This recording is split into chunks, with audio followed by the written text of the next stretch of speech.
من الشیطان الرجیم بسم اللہ الرحمن الرحیم۔ جس طرح کہ ہم پہلے بھی آپ کو بتلا چکے ہیں کہ ایک کتاب ہے جس کا نام ہے پڑھو بخاری لیکن پڑھو ساری، مفتی حسن قادری صاحب کی۔ تو بالکل مختصراً ہی عرض کرتا ہوں کہ ایک روایت انہوں نے پیش کی ہے اور اس میں سے دو مسئلے نکال کر انہوں نے یہ الزام دیا ہے کہ آپ کا اس پہ عمل نہیں ہے۔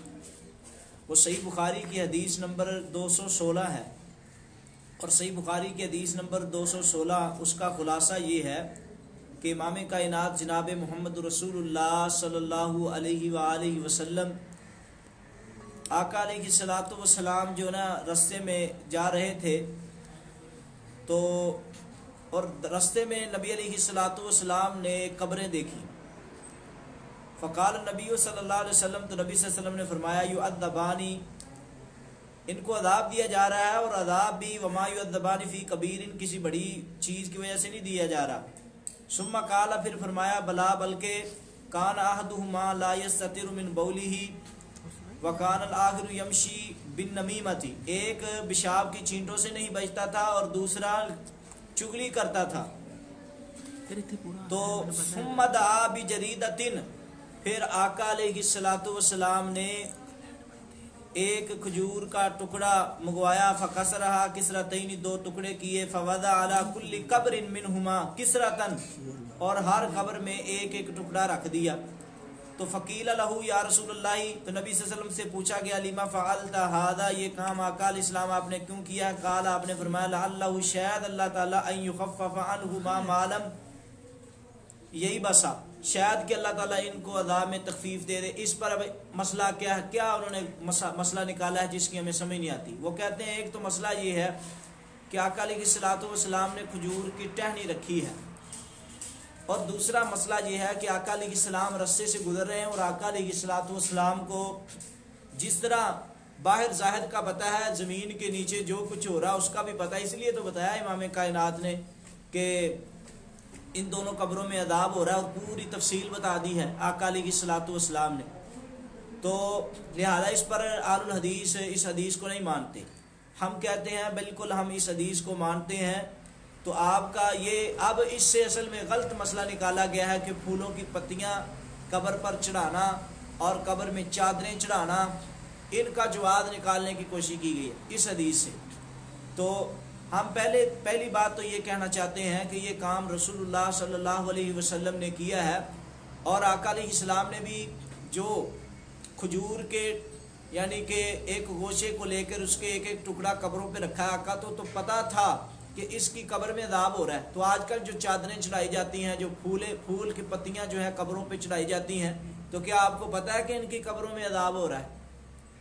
اور دوسرا، اگر ایک ہم یہ بھی بات کہنا چاہتے ہیں کہ یہ کام تو نبی صلی اللہ علیہ وسلم نے کیا ہے، آقا علیہ السلام کو تو پتہ تھا، اور آقا علیہ السلام نے اللہ سے امید رکھی ہے، تو یہ امام کائنات جناب محمد رسول اللہ صلی اللہ علیہ وسلم کا خاصہ ہے۔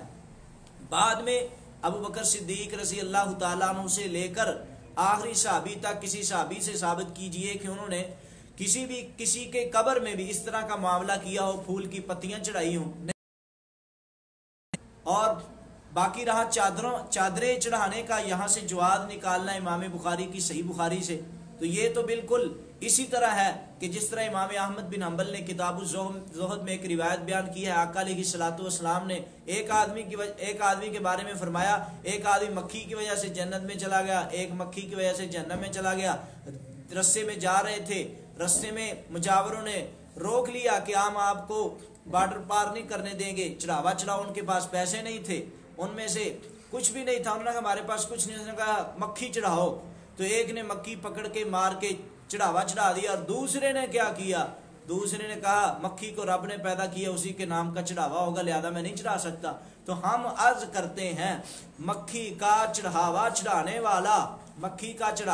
والا امام کائنات جناب محمد رسول اللہ صلی اللہ علیہ وآلہ وسلم کی نظر میں جہنمی ہے۔ تو آج اتنی چادریں چڑھانا، اور اسی طرح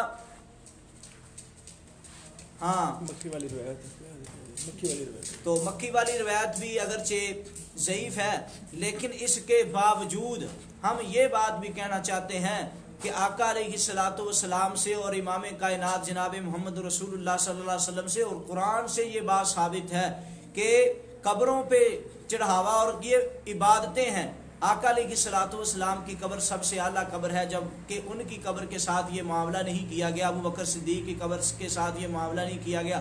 عمر فاروق، باقی جتنے دیگر صحابہ ہیں ان کی قبروں کے ساتھ یہ معاملہ نہیں کیا گیا.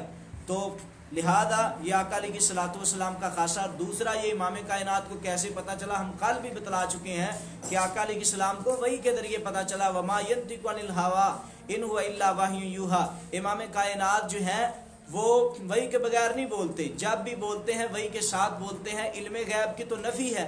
سورت جس طرح کہ ہم پہلے بتا چکے ہیں، سورت الانعام کی آیت نمبر 50 میں اور اعراف کی آیت نمبر 188 میں اور سورت الاحقاف کی آیت نمبر 9 میں، اور اسی طرح صحیح بخاری کتاب التوحید میں سیدہ عائشہ فرماتی ہیں جو یہ دعویٰ کرے وہ جھوٹا ہے. وآخر دعوانا الحمدللہ.